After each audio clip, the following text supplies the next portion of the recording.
Hello and welcome everyone. My name is Andrea Springer and I'm the acting managing director at World Design Organization.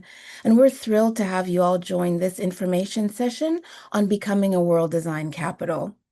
Over the next 90 minutes or so, we'll share some insights and useful tips to help those interested cities submit a successful bid.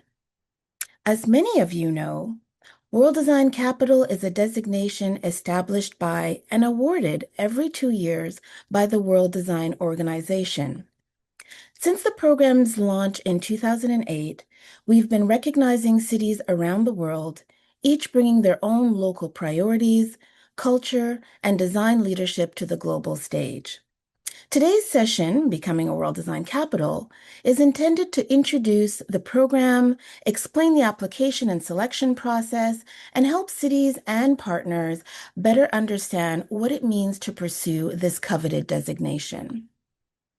If you're new to us and this is your first time participating in a WDO webinar, welcome.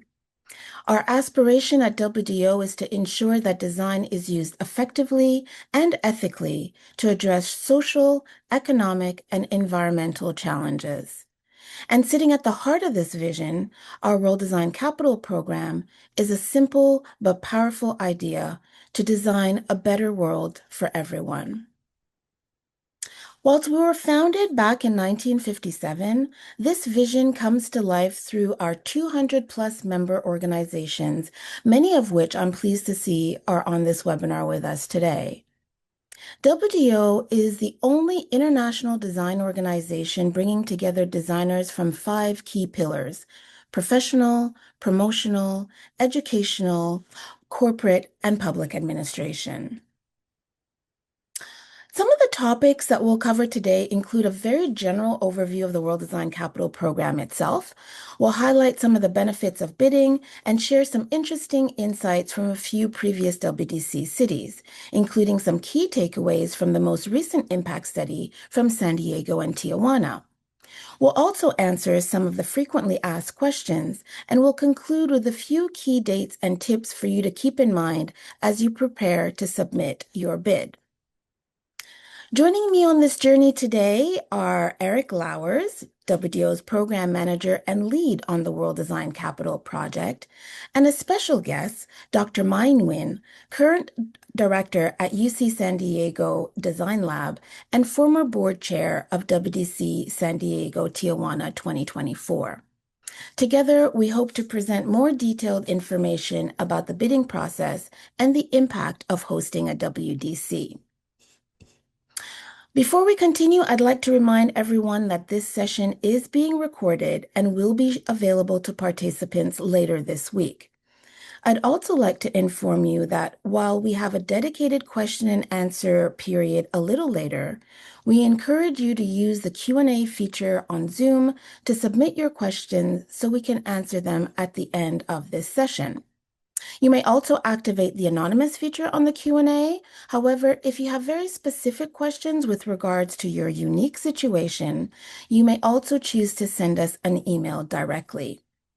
We'll be sharing Eric's contact information with you at the end, and we encourage you to also send us your questions at any time following this session, which you can do so until the submission deadline.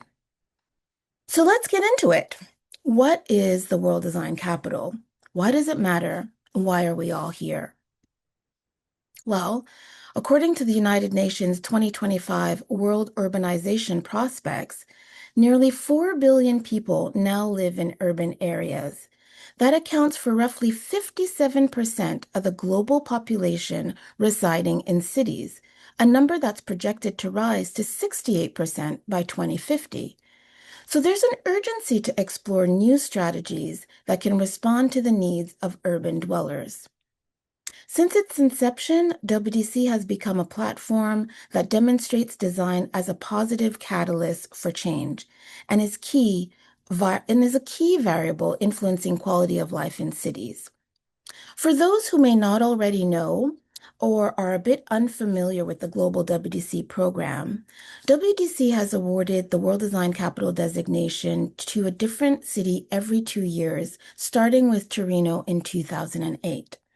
Since then, we've had 11 designations, including Seoul, Helsinki, Cape Town, Taipei, Mexico City, Lille Métropole, Valencia, San Diego, and Tijuana. And they've all completed year-long programs of design-led projects in their respective communities. With the focus on quality of life in cities, WDC seeks to recognize a city's innovative use of design to strengthen economic, social, cultural, and environmental development. Currently, the region of Frankfurt Rhine-Main is rolling out their 2026 calendar of events under the theme of Design for Democracy. And the city of Busan is now actively developing their program of WDC in 2028. With that in mind, we now look ahead to 2030. So I'd now like to take this opportunity to invite Eric to join us to briefly present to us some examples of activations that we've seen throughout the years. Eric? Thank you very much, Andrea, and good morning, good afternoon, and good evening to many of you. Welcome. So at its core, WDC is a community engagement initiative with significant capabilities to mobilize communities to come together. In this example you see in front of you, this is taken from a kickoff event on New Year's Eve in Helsinki in 2012.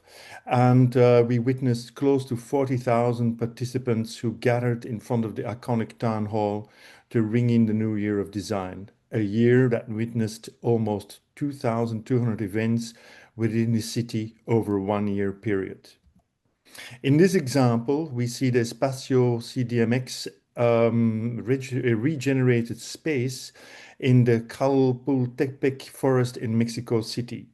For several decades, this space served as the service station and maintenance for a scenic railway for children. But after several years in disuse, the workshop was gifted by the City of Mexico and became the temporary information center or pavilion and headquarters for WDC Mexico City in 2018. The Espacio is one of many examples across our WDC cities of urban regeneration and restoration projects, where unused or once inaccessible locations are given new life within the city. Today, this restoration continues to be part of the WDC legacy and is a multifunctional and adaptable architectural space used for exhibitions, workshops, and other activations showcasing projects from students, designers, architects, and other cultural groups. In the case of WDC Cape Town 2014, the central theme was to demonstrate that design can create new ways of thinking to help improve quality of life and build economy. In 2014, Cape Town hosted 460 transformative design projects throughout their year, including a series of design-led co-creation workshops that touched everyone of Cape Town's 111 neighborhoods. This image is really speaks for itself because we so often speak of our desire to have more designers at the table. And here is a small but significant example that showcased the WDC brand in the council chambers, which remained throughout the entire WDC 2014 as a showcase for the cities and the mayor's support for design. During Taipei's year as WDC in 2016, various projects and installments were integrated throughout the city to make design more pedestrian and more accessible to the general public. The Design Station project was an interdepartmental collaboration between the Department of Cultural Affairs and Taipei Metro that helped to expand design concepts to a wider audience while freshening up and enriching Taipei's stations. New graphics and information videos decorated the stations and metro cars. Working with well-known local design companies, this project successfully turned various stations into culturally creative spaces.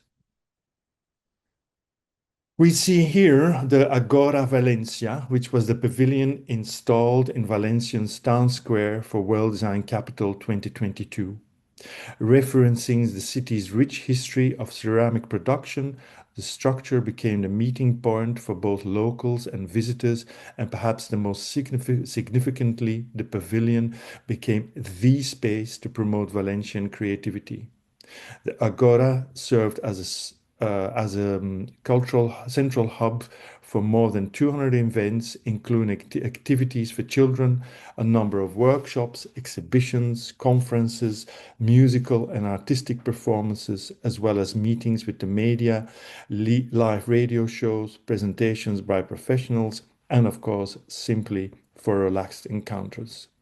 At sunset, an immersive lighting installation turned the pavilion into a lighthouse intended to symbolize the pride of the city of Valencia as the world design capital. At the heart of WDC 2024 stood the Exchange Pavilion, an architectural installation designed to connect people and ideas. Located in Balboa Park's Plaza de Panama, it welcomed an estimated 300,000 visitors over 4 months through interactive displays, artistic light installations, and multilingual storytelling. Its open, democratic design reflected the spirit of cultural exchange while serving as a public education tool that extended the reach of WDC 2024 to a global audience. More than a physical structure, the pavilion sparked dialogue, curiosity, and community connection. It has since been permanently relocated to Parque Esperanto in Tijuana, where it continues to symbolize binational unity and support ongoing dialogue and collaboration in the region's creative industries.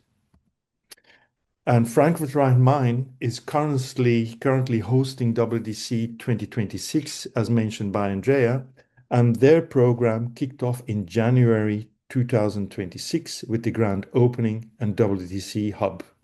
However, in this image, you'll spot the WDC 2026 van in red, a mobile promotion tool that's been around since 2023 and has been touring the area to spread the word about WDC 2026, the local program, and signature events. Next, I'm going to take you to the impacts of hosting WDC. So we'll focus solely on what WDC can mean as a program. WDC is first of all a social project in which design plays a key role. But WDC is, of course, a design project as well that also has social impact. Next, I'm going to show you a few examples to highlight that impact. World Design Capital, Helsinki 2012. The impact of that is that they installed in the administration a chief design officer role since 2016. Today, that role still exists. And a result of the World Design Capital Helsinki is that design is embedded across city services. In Cape Town in 2014, WDC hosted over 460 co-designed neighborhood projects and generated 2.46 ZAR for every 1 ZAR invested. Thanks to the legacy of WDC Valencia on the right, they installed their Conseil Municipal del Décennie was established, and for every euro invested, the return was 5.7 euros in income generated. In total, 350,000 visitors participated in World Design Capital Valencia, and it boosted design sector visibility across the region. And on the left, I'm taking you to Taipei 2016, where integrated design into your urban renewal, transport, and sustainability. And the TDRI City Design Index quantifies today design's impact on economic, social, and environmental performance. In 2024, WDO premiered its first short documentary, of around 40 minutes, labeled From Tradition to Transformation, World Design Capital 2022. And it explores, you can still view it, of course, how design contributes to and shapes cities, culture, and everyday life. The documentary was filmed during the WDC 2022 year and captured how this designation brought different stakeholders around the table to pursue a common agenda around design.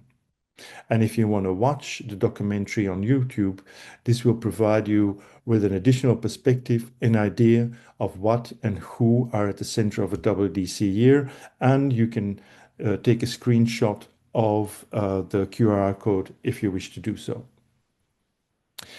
Next, you see on screen examples of impact studies that were generated across the year.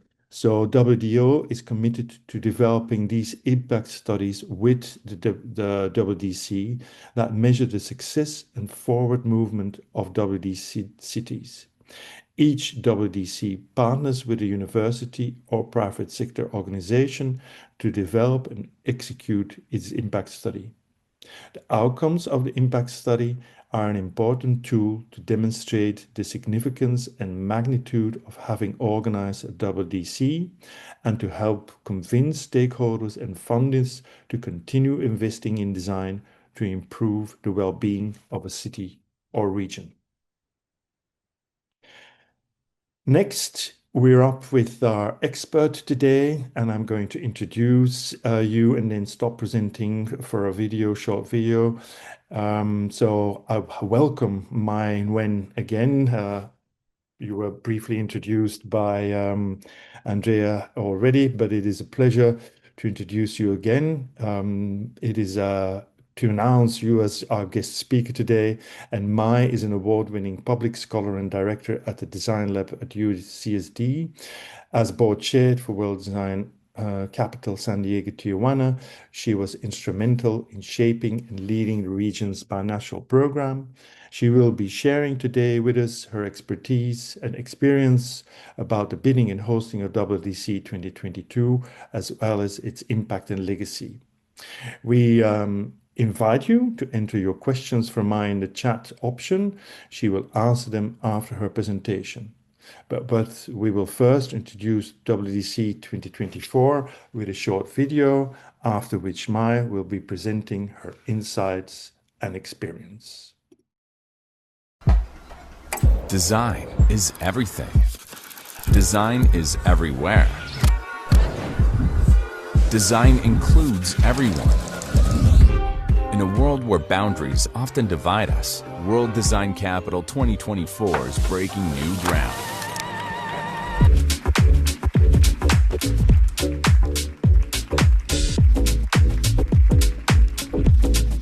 So here we are today in the Cultural Center of Tijuana. We're here to celebrate the launch of World Design Capital 2024.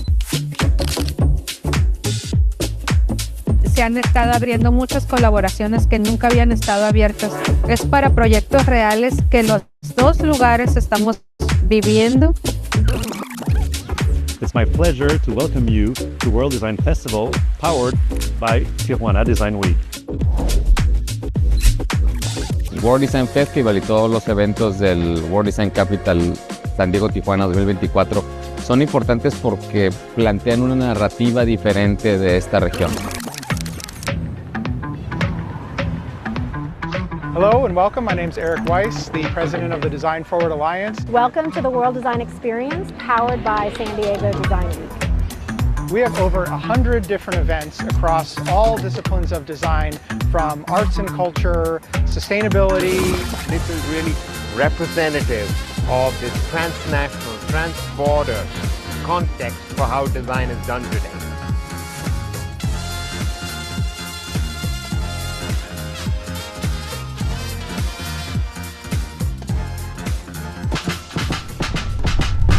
Well, this is the signature event of our year-long celebration of our binational region and the way that design helps to improve quality of life in both communities.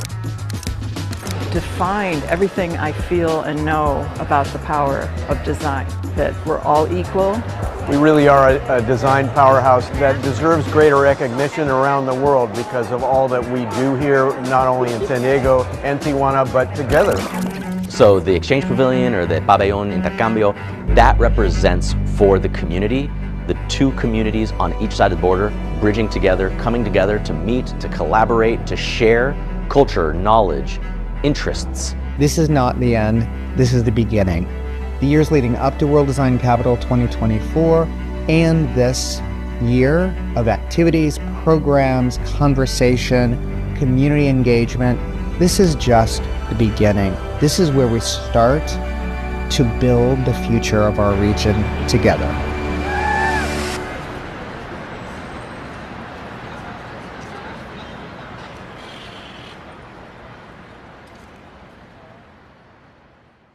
Hi there, everybody. Hopefully everybody can see my screen. Great. You are here. Welcome. It's very early in San Diego, so hello from San Diego.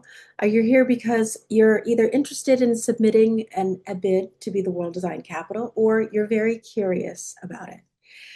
And the one question that you will get throughout this entire process is why? Why do you want to become a World Design Capital?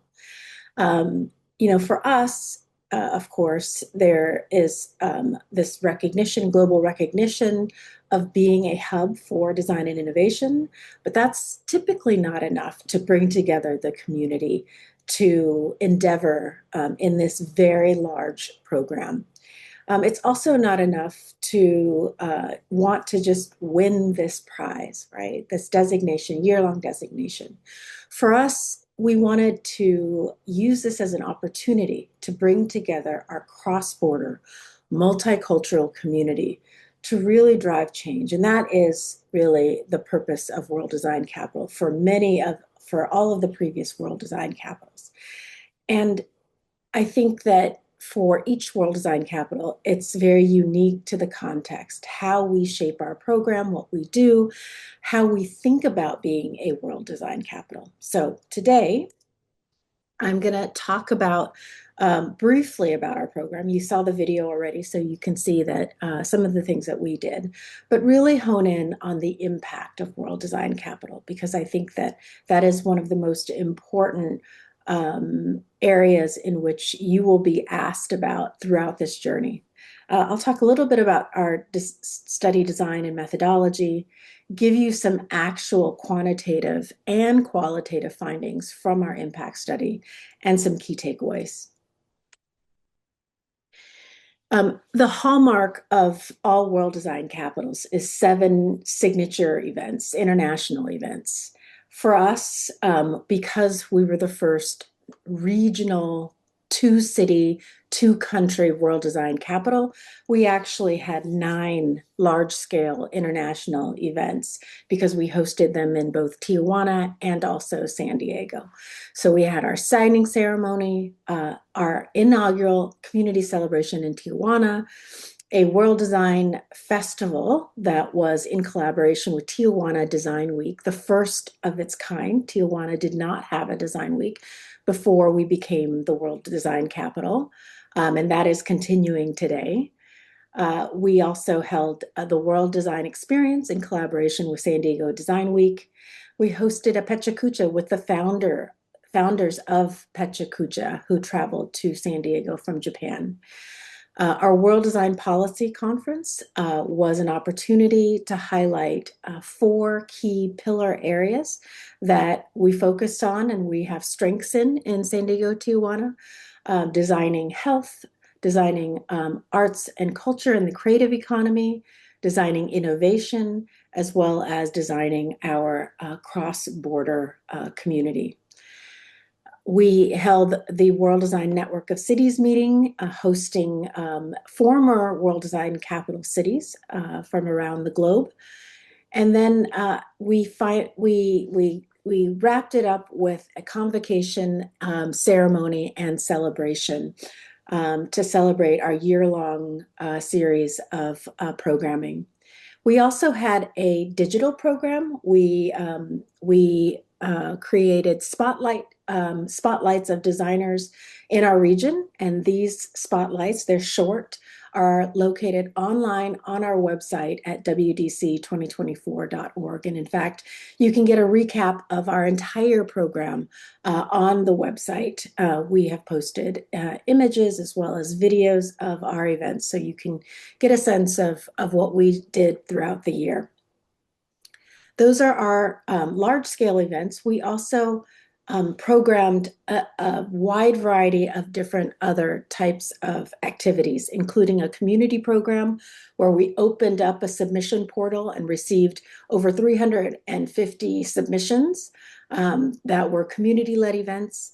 We had a youth program because our theme was designed for a better future, and without the youth involved, we didn't think that we were representing their future. We also focused on our legacy at the very beginning of the program. We did not wait until the end. And how we did that was we created a network of designers, the Design to Action Network, and supported over 60 design-led projects throughout our region that tackled intractable problems such as homelessness and poverty, migration and immigration across the border, and a lot of other important and extremely relevant projects.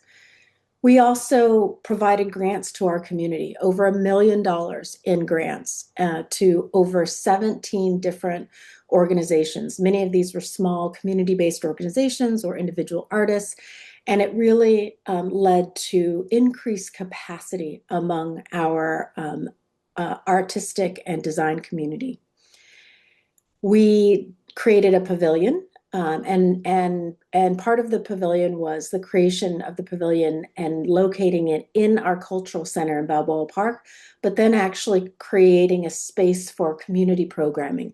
Over 70 events across the year were held at the pavilion. What we were told from Valencia, the 2022 World Design Capital, was start with your communication strategy. It is going to be the most important aspect of your program to bring together not only your local, regional community, but the international community. So we spent $1.6 million on a global marketing and communications campaign. We also conducted an impact study, which you will hear about the results here today. San Diego Tijuana was very unique in that we had to fundraise throughout the leading up to World Design Capital in order to fund the program. We raised over 11.2 million across a variety of different sectors, from the public sector to academia, the corporate sector, philanthropy, and nonprofits. So it was very much a mix of donations and sponsorships. Turning to our impact study, these are the 4 questions we wanted to answer, primary 4 questions. There were many more, but I'm going to focus in on these. In terms of using quantitative analysis, we wanted to understand what the size of the design sector was in San Diego, Tijuana. We used in-plan analysis, which if you're interested, I can talk more about, but it basically takes industry codes and measures economic activity. And then we also wanted to know what was the impact of the WDC program itself. Being a WDC, what was the economic, and we also looked at the social impact, but I'm going to focus on the economic impact in this study. We also used quantitative analysis to understand who was attending these events, where were they coming from, and how much money they were spending. And these were intercept surveys. We would stop people at our events. We had survey researchers there in order to understand the audience reach, where they were coming from, and also the perceptions of the events. And then we wanted to understand what impact WDC had on program participants. So we surveyed, and we also conducted focus groups of event planners. in order to develop this impact study. So some things I wanted to hone in on so that you can understand the results of the analysis. We made some assumptions in our economic impact study. We wanted to understand the reach of the design sector. And so in order to do so, we created these 3 clusters. The first cluster are those industries that are squarely within the design sector, that there was no question that they were design firms or design companies. Right? So some examples of this are graphic designers, architects, interior designers. In the second, and we included 100% of those employees as in the design sector. In the second cluster, we call these design heavy industries, where industries that employ designers but wouldn't consider themselves necessarily design firms. So of those, examples are publishers, museums, advertising, and we included 10% of their employees in the design sector. In the third cluster, these are design-dependent industries, and these are industries where design plays a supporting role, and we included 5% of employees in the design sector. And these include manufacturing, packaging and labeling, and R&D. So combining all 3 of those clusters, that would be the design sector. Also, we wanted to highlight some definitions you'll see later on in the presentation. We measured the direct impact of economic activity from both design firms and also WDC events. There are indirect effects. These are more of the ripple effects. So if there were suppliers or vendors that we used for these WDC events, then their spending and their employees were included in the indirect impacts. And then there are induced impacts. This is household spending that wouldn't have otherwise happened unless WDC happened. And these they were supported by the direct and indirect jobs. Okay, so for the results, let's look at the quantitative results here.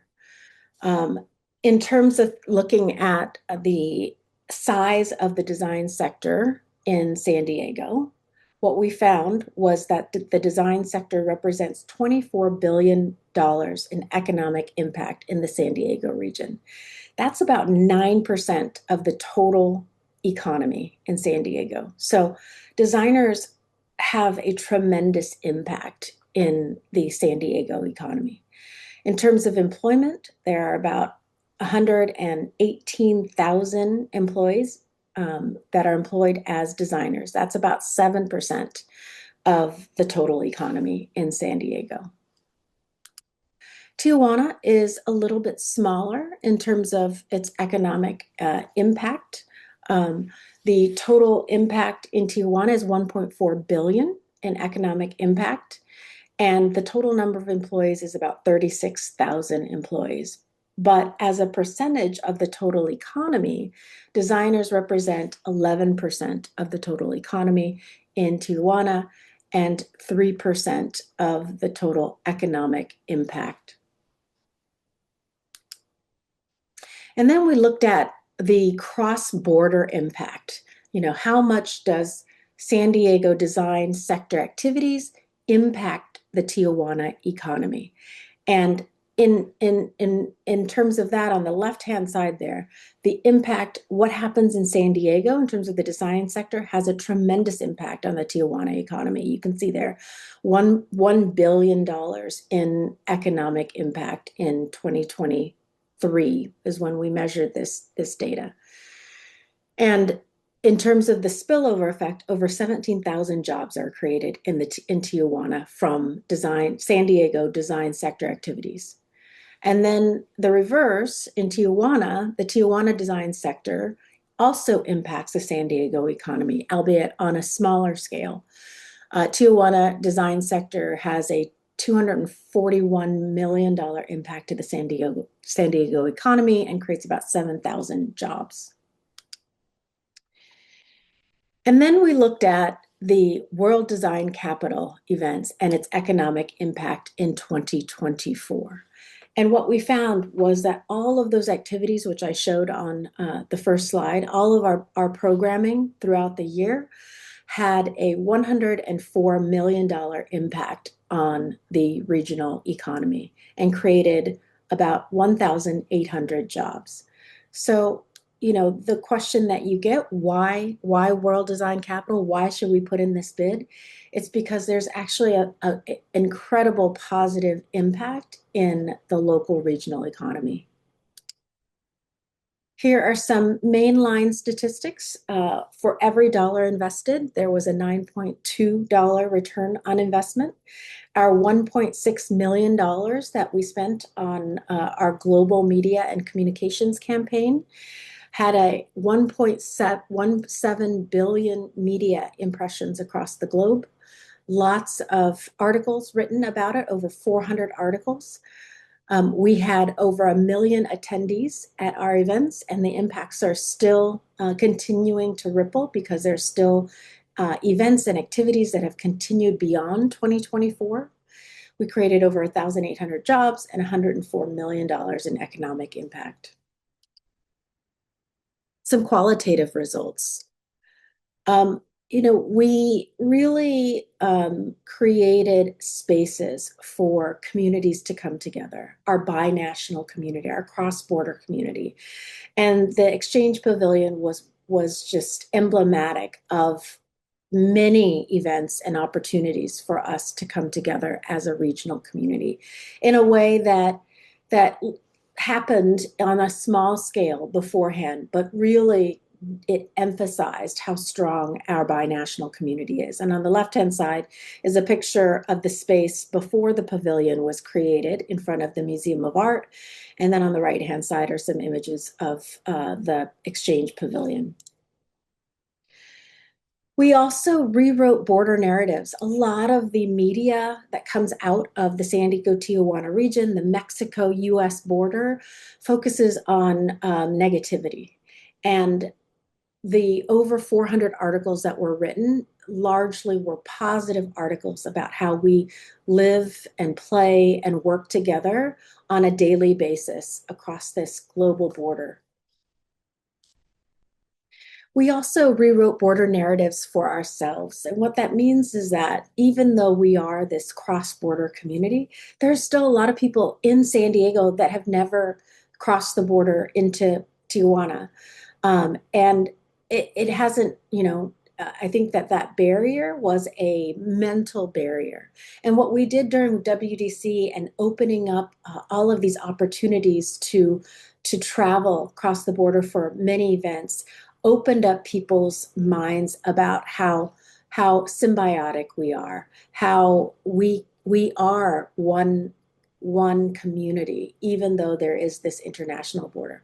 And there are lots of different events that actually saw us as this binational community. So the San Diego-Tijuana International Jazz Festival was both held in San Diego and Tijuana. The first ever binational youth symphony came together. Youth from Tijuana, youth from San Diego came together to develop music together, to play together. First time ever, the San Diego Museum Month extended the Museum Month into museums in Tijuana. So even to ourselves, we became a stronger binational cross-border community. We also now, you know, throughout the last few years have become known in the US, but also globally as a hub for design and innovation, hosting many events that have continued since 2024, including the DDX conference, which is Design Drives X, you fill in the blank, that has continued every year since 2024. The Don Norman Design Summit started in San Diego, but now is a global event. Last year it was in Singapore, and next year I believe it will be held in India. But these are all events that were seeded and incubated in San Diego, Tijuana, and now are making us a global hub for design and innovation. We also, the lasting impact, some of the lasting impacts are that we built capacity in our community. The $1 million grant supported 17 creative organizations that really launched a lot of artists and designers. We supported the Exchange Pavilion and the architects and the designers that built that pavilion have gone on to do great things. We expanded the local creative capacity, and now the local governments are really talking about the creative economy and how central and important it is to our region. And they're supporting that through their programming and their funding. One of the lasting impacts we had was that through the calendar, we centralized the design events throughout the year. And there's a real desire to have centralized locations for the creative economy. And then just more exposure for lots of different organizations and lots of different artists and creatives around the San Diego Tijuana region. In a way, this platform gave them a platform that had never existed before. And then we've received some recognition for our work. We received a Don Norman Design Award in Singapore for our work on the Design to Action networks. Here you can see the report that is a white paper that you can download. We also received architecture awards, an Orchid Award for our pavilion, as well as other AIA Award architecture awards. We received a Fast Company Award for being a small but mighty team. We are also exploring becoming a UNESCO Creative City in the future. And Claro, our project, this is a technology and heavy data platform that is a legacy of World Design Capital. We are building an infrastructure in order to bring together designers and creatives and academics, cross-sectoral players in order to solve our society's most complex problems. And this is an ongoing project that has come out of World Design Capital. And then finally, Eric mentioned this, but our pavilion was moved from its temporary location in Balboa Park and permanently installed in Tijuana in a park that is open to the public and is now a permanent installation for community events and public events. And so therefore, the pavilion lives on. And one of the most lasting legacies are the relationships that we built. Throughout the year, our ties between San Diego, Tijuana, across many different sectors, the public sector, companies, philanthropy, really only strengthened. And what that has done is that now we are connected to one another. We've built this trust, and moving forward, we can do big things together, and we can collaborate in a way that is so much stronger and so much richer than in the past. And this is, I think, one of the enduring legacies of World Design Capital San Diego Tijuana. With that, I can stop sharing and take questions. Thank you very much, Mai. Let me first of all thank you for your presentation, which was super interesting. And I want to reiterate the definition of World Design Capital because, of course, you spoke a lot about community connections. And so I thought, like, okay, in the beginning, I quickly mentioned what WDC is. And what stands out in your presentation is that it's first and foremost a social project, building that community, and in which design plays such a key role. And so that is really fantastic that you shared all that information, and that the community is so key and so central in WDC 2024. So thank you for that. Super interesting. Thank you, Mai. Thank you, Eric. My name is Natalie, and I'll be facilitating some of the Q&A that we've gotten from the public. And we've already gotten a question here.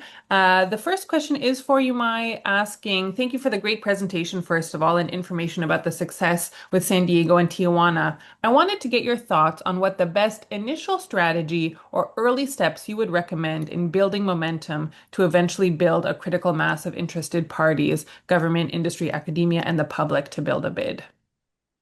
That's a great question. I should mention that our World Design Capital, how it was organized, was somewhat different than other World Design Capitals in that it was not led by the city.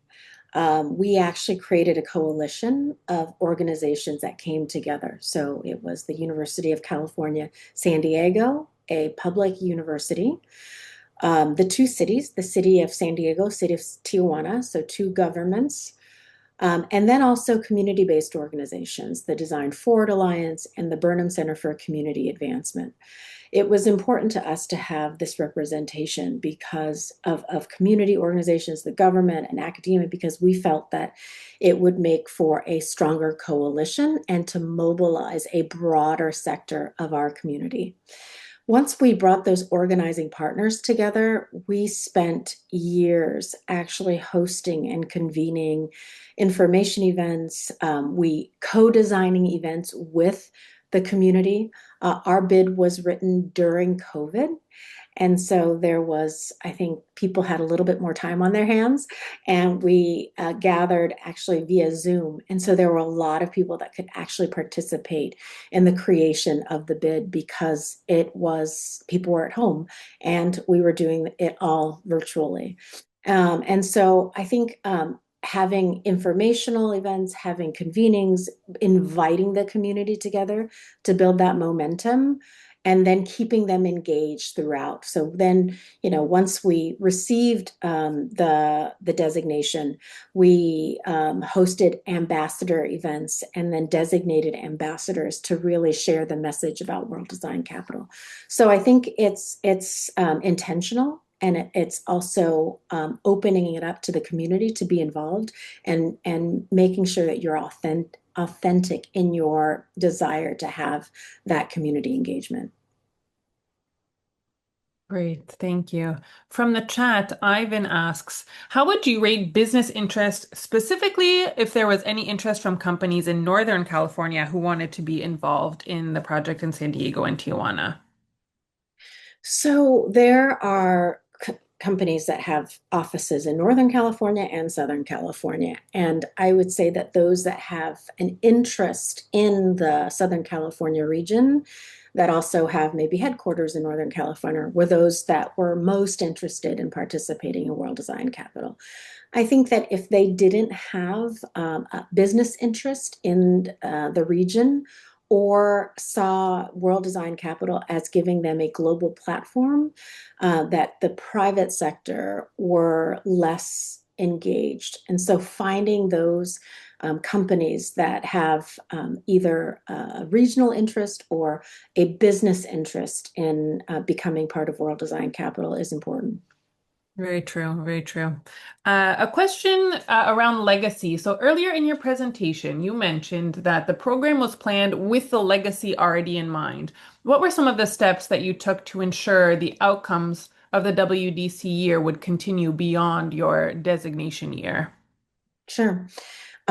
I briefly touched upon this, but in the design lab, because we are a university unit, we knew that we are one of the more sustainable organizations, that we will be around for a long time. And so what we decided to do as part of the design lab, as our contribution to World Design Capital, was to develop a design to action network. What that meant was we identified 7 different strategic areas that we wanted to focus in on: planning and placemaking, art and culture, technology and innovation, and there are others. And around those thematic areas, we identified leaders, one from San Diego and one from Tijuana. And they invited members to their Design to Action Network.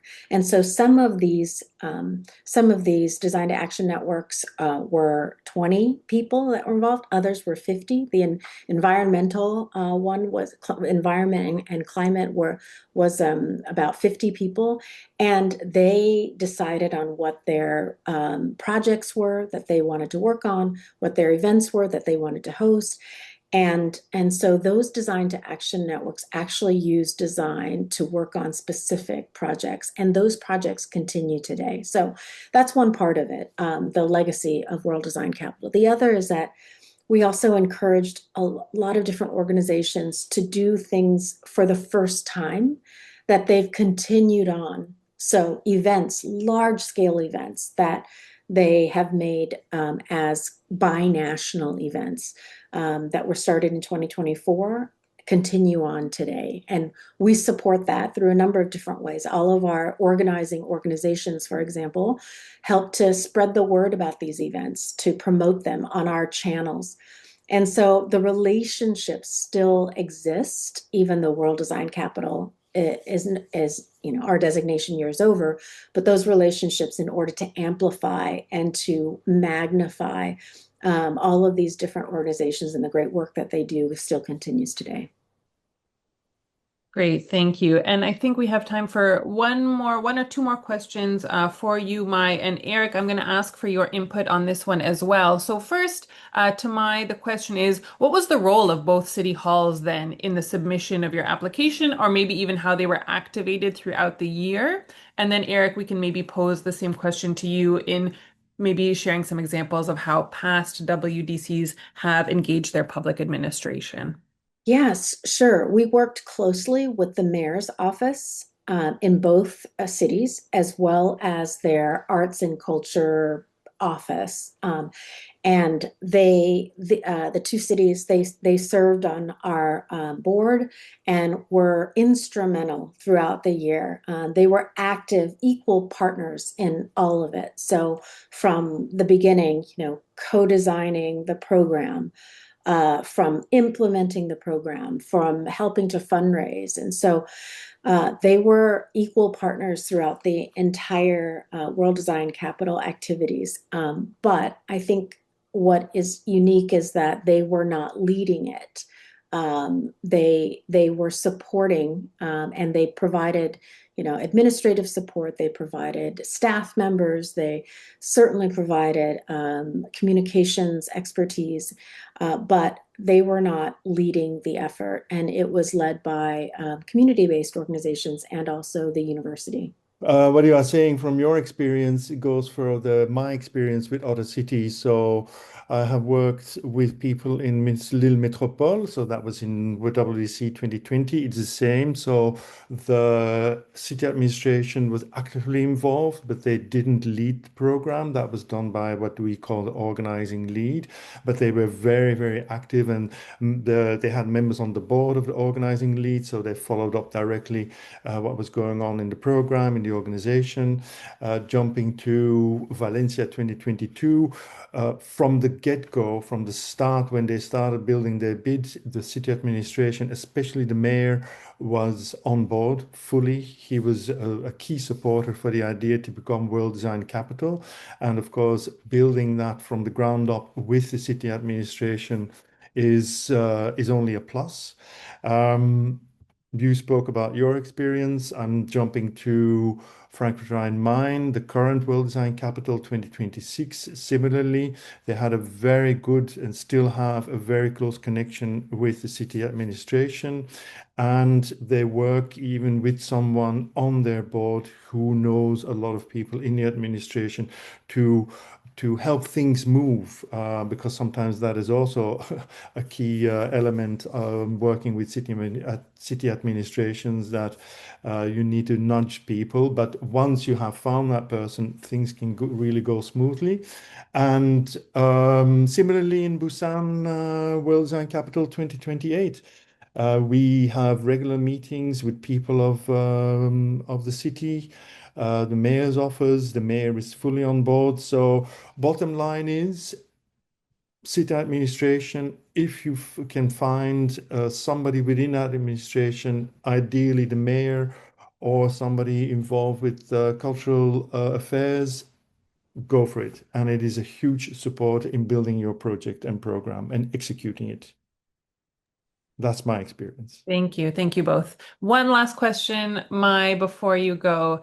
And I think this is a perfect note for us to end on with your part of the presentation as we have those who are interested in bidding for 2030. If you were to go through the WDC process again, what is one thing or maybe two things that you would do differently or change? Oh goodness, there's so many, but I think the U.S. context is quite different. In a lot of cities, the government actually dedicate or commits their funding up front, and we had to fundraise as we went along, and that was why it was really important to have a diverse set of organizing partners. I think some of the questions revolve around that, like should you have government, private, nonprofit? I think thinking about where your funding is coming from, if you have to fundraise, having a diversity of partners is important. If you don't have to fundraise, I think you could probably try to simplify your program and have fewer organizing partners. But for us, it was really important to be diverse. I would say for us in the US context, having financial commitments ahead of time before we started down this road would have been really helpful. However, would I do it all over again? Absolutely. It was an incredible experience. And even though we had to fundraise while we were building out the program, it really worked out because I think that the great part of World Design Capital is that you can be as ambitious as you want to be, right? And so you can scale the program to your budget. And that's what we did is we were very ambitious. We wanted to do a lot, and we did. We could have done a lot more with more money, but it was an incredible program, even with the scaled budget that we had. Thank you very much, Mai. Absolutely wonderful to have you here, and thank you for your presentation and the time. And I know it's very early for you today, but thank you very much, really. Yes, absolutely. Happy to be here. Thank you for sharing that. I'm going to continue the presentation with the next part, and that is the benefits of bidding. So, benefits of bidding. Mai touched on it already. It was a bit answered some of the questions in the Q&A. We were also answering the benefits of bidding. But to us, WDO, we see 6 benefits of organizations to bid for well-designed capital. One, you've heard it, I said it, Mai said it, mobilizing your design community and the larger community. I think we can add that towards achieving a common goal. The second one is exposing government to design thinking. I showed you the example of Helsinki 2012, where still today you have the design chief officer, plus you have the design thinking methods embedded in all levels of the administration. It's a creating positive return on investment. Mai mentioned it. They had a 9.2 return on investment. Valencia had a 5.7 euro return on investment for every euro invested. So it could be significant. And so it's not only about money, it's also about jobs created. Some of them that are yes, temporary jobs, but some of them are not, and they continue to live on. So it's an important element.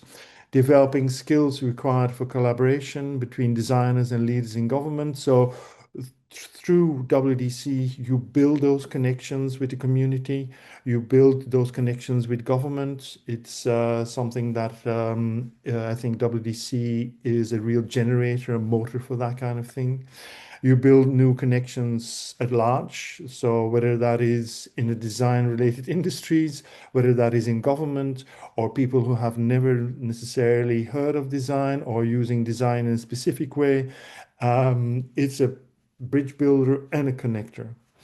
And of course, last but not least, very important, fostering citizen pride. So you see that for instance, in the examples given in the pavilions, be it in Valencia, be it in Helsinki, had their own pavilion, or in San Diego, Tijuana, it is where people come together. It is where people exchange. It is not only about design, but it is so much more. It is also, again, World Design Capital is a social project with using design as an engine and as, of course, also a design project. I can't repeat it enough. Quick reminder, if you have Q&As, if you have a question for me, please add it in the Q&A section and we can address those questions afterwards. Today, WDC bidding cycle. So there are 5 phases between the launch of the bidding cycle in September 2026. So we will launch everything on our website in September and the final announcement in September 2027. And so, yeah, that is a 1-year period between the bidding cycle, its announcement, and the final announcement of who gets designated World Design Capital 2030. So the first phase is the application phase where you will be preparing and submitting your bid. The second phase is the shortlisting phase. Bids are vetted and up to 3 cities are shortlisted by the selection committee to go to the next round, which is phase 3, which is the city visit phase. So we spend 2 full days within the shortlisted city, apologies, to meet with bidding entities and local stakeholders. So it's really to get to know you, to get to know, to see some infrastructure, to walk us through the city, walk us through the bid, ask questions, etc. Then we have the fourth phase, which is the final selection. So based on the city visits, the organizing committee will report to the selection committee, and based on a thorough discussion, based on factual inputs, the selection committee will make a final selection. And the last step in the bidding cycle is the final announcement, which will take place at our upcoming World Design Congress in Seoul in September 2027. What are strong criteria, or the 5 criteria for a strong bid, better said? So we would like to see strong support and mobilization from the local design community in your bid, so that there is a certain eagerness to foster a conversation around design's impact on your city or region. We would like to see a relevant theme that is forward-looking and embraces design as a solution, so it is really solution-oriented. An ambitious program that will engage designers and non-designers, bearing in mind that we don't have to see a fully kind of program in detail. That is not what we're asking for. That is also not possible. But we would like to see some kind of framework of an ambitious program. And for commitment within the local government. Again, Mai emphasized it. I hopefully emphasized it as well in my examples I gave from previous WDCs. If you have that support from the local government, it builds capacity. It helps a bit capacity within the design community and engage with large sectors of the population and your visitors.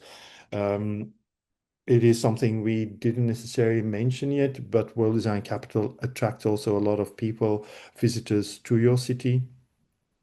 And lastly, the 5th criteria is the vision to build on the momentum of World Design Capital and pursue urban revitalization through design.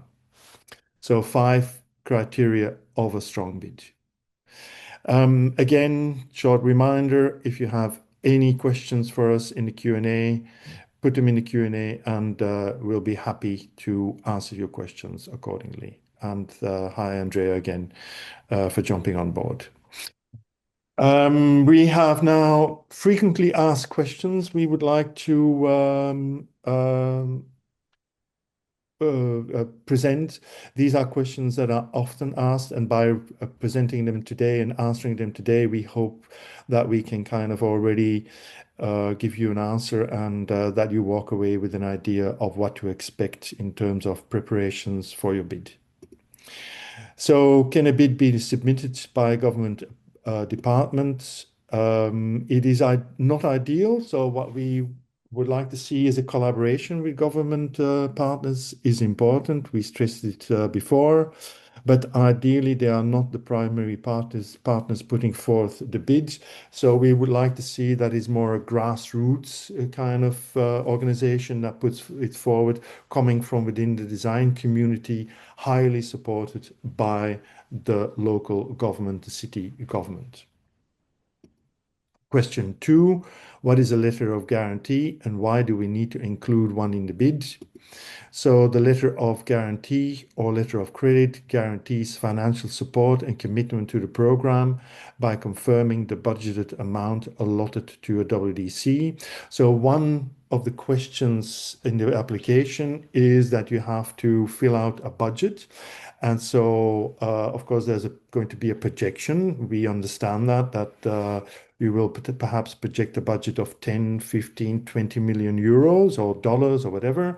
But of course, you need to underbuild that budget. And so the letter of guarantee is a financial guarantee that what you put in writing can also be guaranteed if you get designated. So example, to jump back to the 10 million euro example, that at some point when you get designated, your city becomes World Design Capital 2030, the money is going to be put in your bank account by partners or future partners that have already committed their support for World Design Capital. Third question, who participates in the city visits? The city visits are performed by 2 to 3 members of the organizing committee. So we come 2, 3 members for 2 days to participate in events that will be hosted by the city. And we will talk and meet with stakeholders. We will visit infrastructure, etc., to get a better idea of what is presented in the bid, how it matches with the reality on the ground. How much should a city budget for WDC?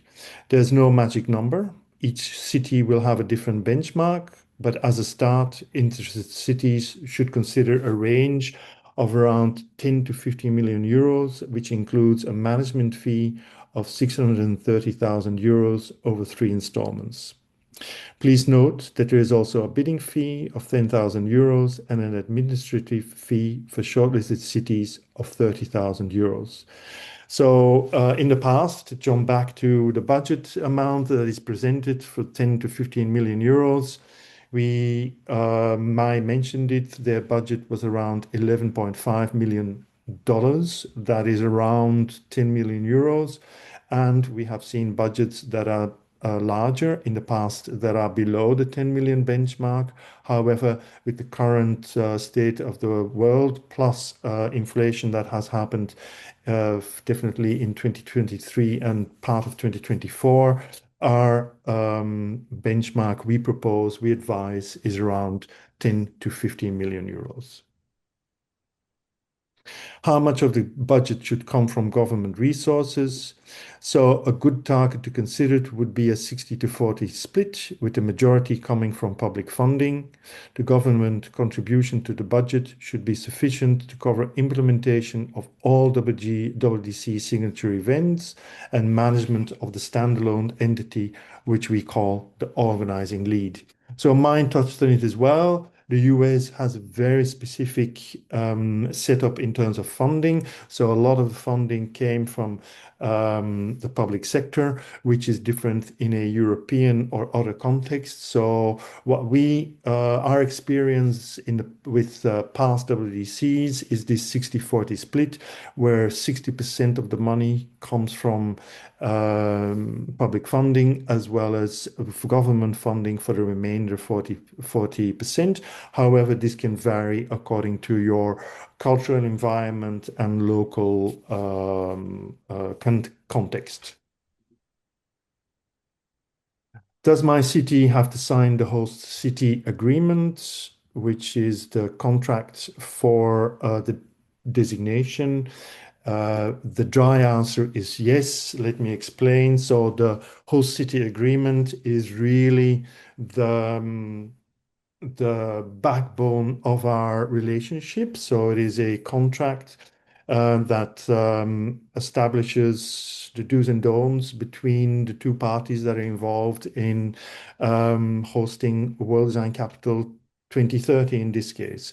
So it is a very elaborate contract with everything well explained. So it's a go-to document in case there are issues, but not only, it also explains what to do with the logo, etc., the trademarks involved, etc., etc. So it is a very important document and it has to be signed by the city in this bidding process. When do cities have to sign the HCA and can we request changes? So cities will receive a copy of the HCA for signature once they have been notified that they have signed the NDA, the non-disclosure agreement. Changes to the HCA are not permitted.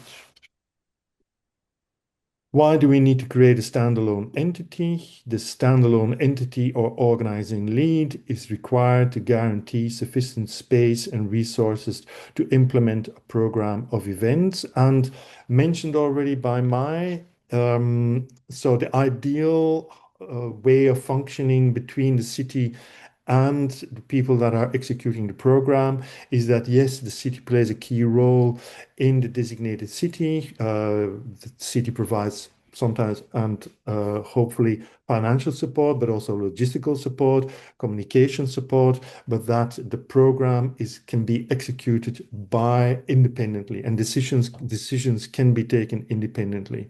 So for us, this separate space between the organizing lead and other stakeholders involved is a key element and recommendation for hosting World Design Capital.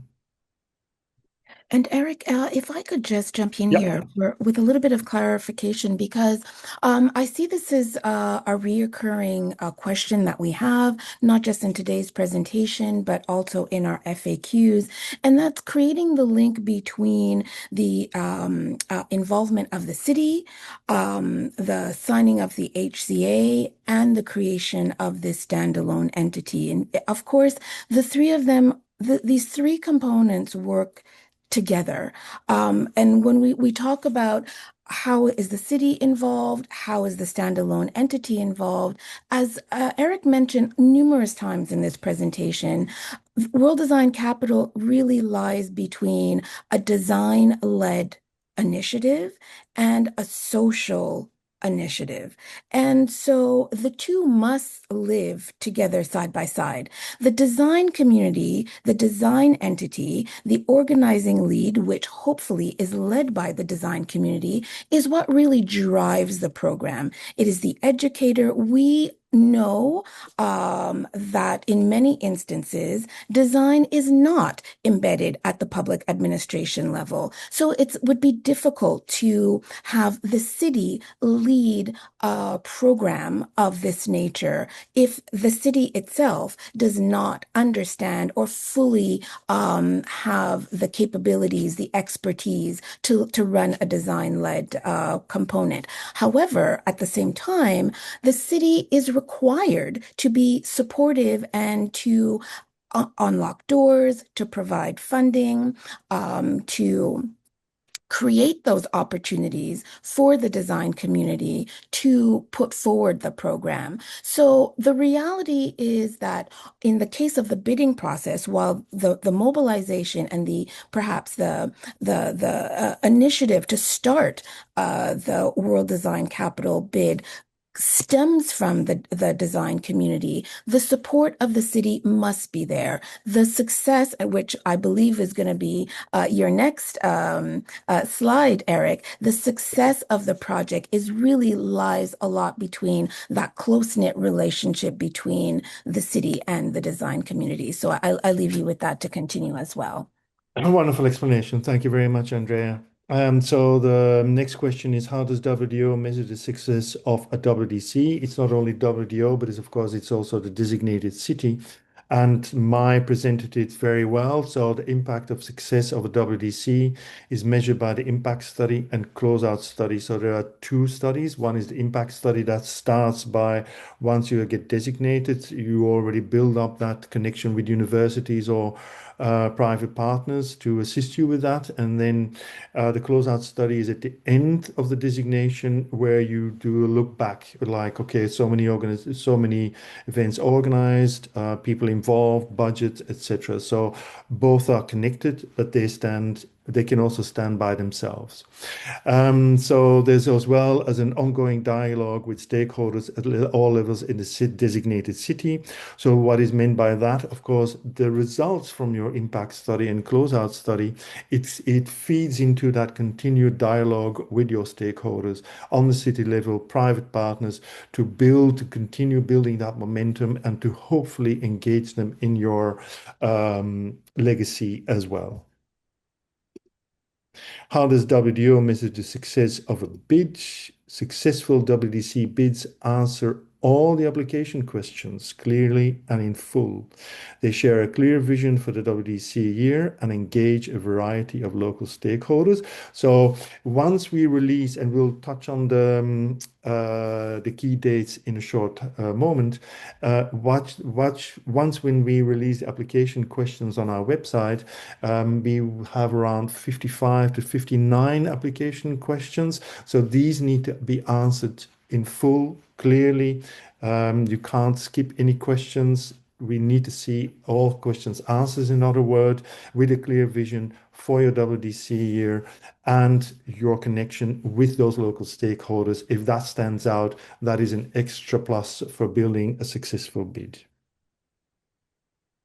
Please, if you have any questions, we are here, Andrea and I, to answer any questions that you might have if we already haven't replied to you. We have many questions, actually, and due to time, I'll ask the four that have come up through the chat. The first one is, and I think a nice transition from the last few points that were made, are how does WDO specifically support the bids and later the local organization? We are, so we are there to answer any questions you might have. So during your bidding process, if you have any issues, you have any questions to a specific question in the application, we are there for you from start to finish. Of course, it is up to you to do the work, but it is up to us to inform you, to brief you, to answer any question marks you might have.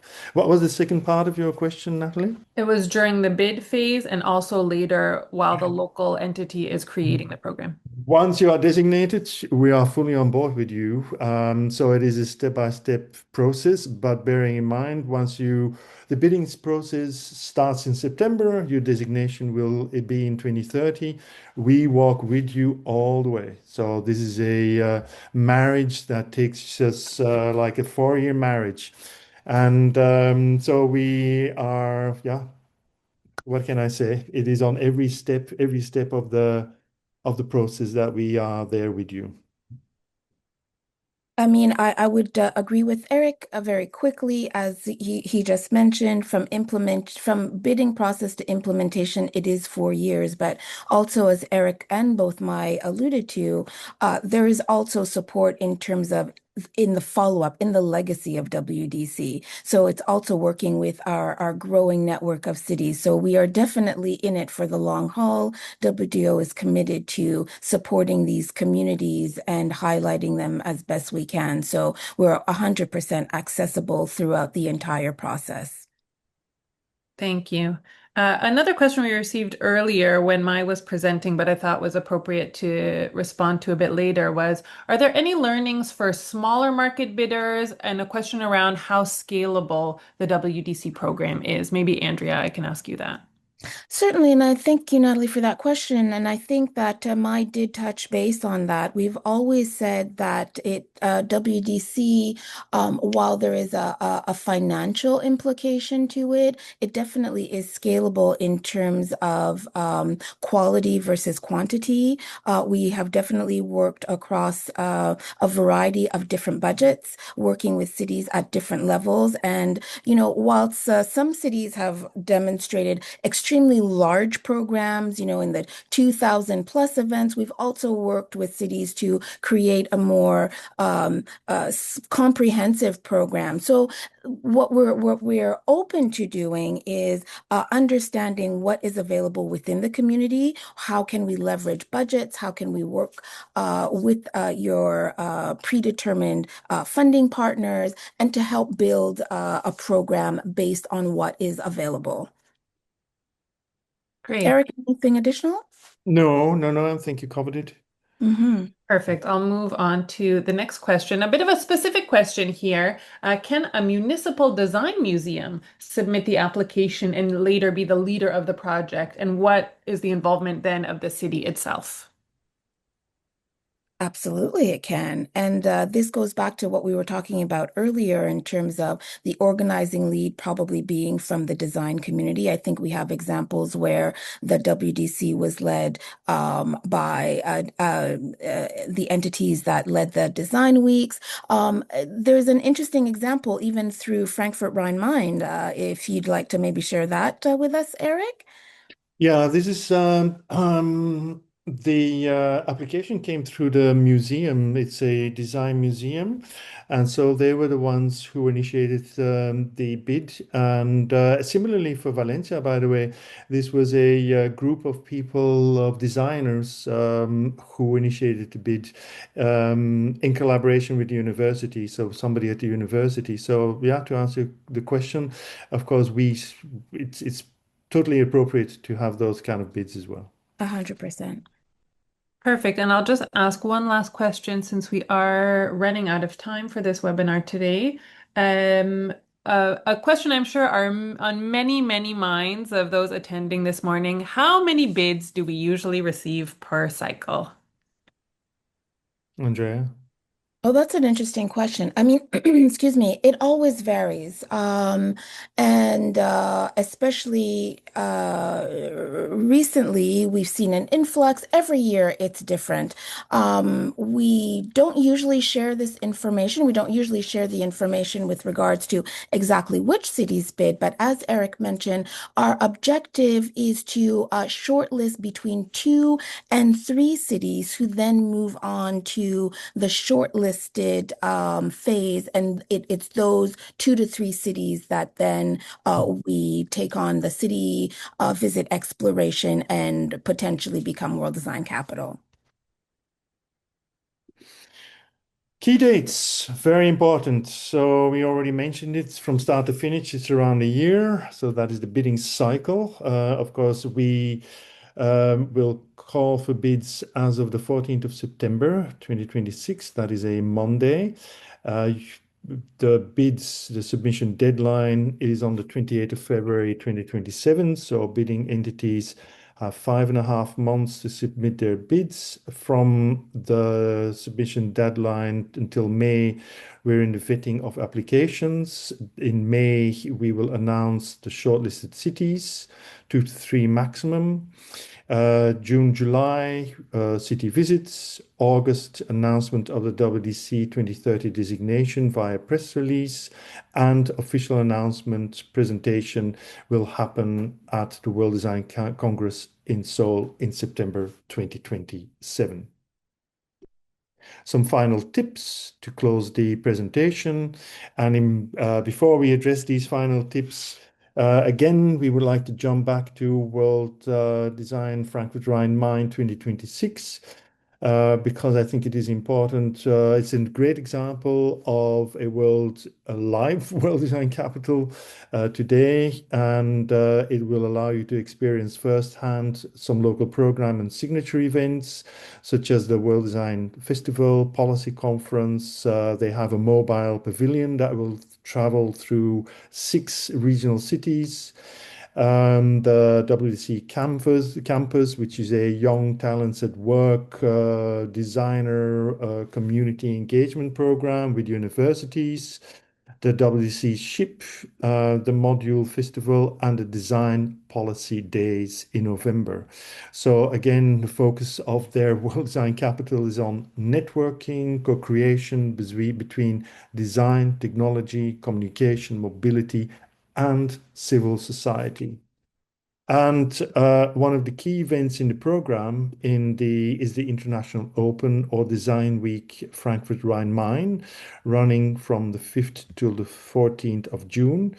And Frankfurt's decision to start a design week is an immediate impact of World Design Capital 2026. And Mai mentioned it as well, that their design week came out of World Design Capital 2024. So the Open is a platform for regional and institutional designers, researchers and experimenters, from studios and conferences to exhibitions, emerging design. Everyone who takes part contributes their own ideas, etc. The WDC team actively accompanies participants and ensures visibility among audiences, professionals, and the media. So you can get more information on WDC2026.org. And important to know, this event is open to international organizations or interested designers. Final tips: start early, submit early. As soon as this presentation is done, connect with your community, design community, with local stakeholders, the city level, etc. But start early, submit early. Develop a clear vision for WDC in your city. Submit PDF and video files only. That is, of course, in February. Answer and address each application question with care. We stress it, each application question needs to be answered. Consider the desired outcomes of WDC for your city after 2030. I think this is an important final tip. We encourage you to think about your objectives, about what to do with your World Design Capital, and build your program around that, as well as to think already in terms of impact and legacy. So connect with previous WDCs. We can set you up with that. So share your questions with WDO. Of course, if you have any questions in the bidding process, I'm here to assist you. And for and foremost, enjoy the process. Please download the Becoming a WDC guide. This is our go-to guide to get a better idea of what WDC is about. It gives you information about the organizing lead structure, as well as more information on the legacy of the 11 World Design Capitals that have been designated so far. So there's a 1-pager or 2-pager with a lot of legacy information in there as well. So please download it. It is on our website, and you can use a QR code as well. And almost on the dot, 9:30, here are my coordinates. Please do reach out to me, eric@wdo.org, if you have any questions related to this wonderful program, World Design Capital. That's it. Thank you very much, Eric, for your time. Thank you, everyone, for joining us. We look forward to hearing your questions, to being there for you, and hopefully to receiving your bids next year.